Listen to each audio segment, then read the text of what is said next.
ছোলা দিয়ে মোচা রান্না করলাম মাটির উনুনে। আবারও চলে আসলাম ছোট্ট একটা মিনি ব্লগ নিয়ে, কারণ তোমরা মিনি ব্লগগুলো দেখতে ভীষণ ভালোবাসো।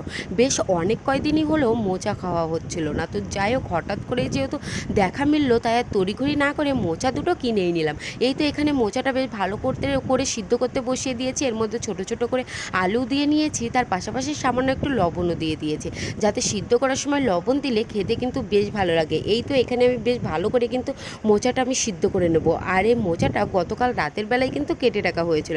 তো যাই হোক মোচাটা সিদ্ধ করা হয়ে গেছে, তারপরে হাত দিয়ে বেশ ভালো করে চটকে নিয়েছিলাম। আর অন্যদিকে কিন্তু এর তেলের মধ্যে আমি আদা, তার পাশাপাশি জিরে বাটা, টমেটো কুচানো, কাঁচা লঙ্কা, তারপরে ছোলাগুলো দিয়ে বেশ ভালো করে মশলাটা কষিয়ে নিলাম। আর অন্যদিকে এখানে আমাদের যাদের ঘর হবে এর জন্য কিন্তু বালির গাড়িও চলে এসেছে। যাই হোক এবার রান্নার মূল পর্বে যাওয়া যাক। এই তো এখন বেশ সুন্দর করে কিন্তু আমি মোচাটা রান্না করে নিচ্ছি। আর আজকে যেহেতু শনিবারে নিরামিষের দিনে রান্না করা হচ্ছে, তাই নিরামিষভাবেই কিন্তু রান্না করা হচ্ছে। না হলে কিন্তু মোচার মধ্যে চিংড়ি মাছ দিয়ে রান্না করলে খেতে কিন্তু ভীষণ ভালো লাগে। এই তো এখানে আরও কিছুক্ষণ ধরে কিন্তু রান্না করা হচ্ছে, তো অলমোস্ট কিন্তু রান্না করা শেষ। লাস্টে একটু মিট মশলা, গরম মশলাতে নামিয়ে নেওয়া হয়েছিল। ভিডিওটি কেমন লাগলে জানিও। কারা কারা মোচা খেতে ভালোবাসো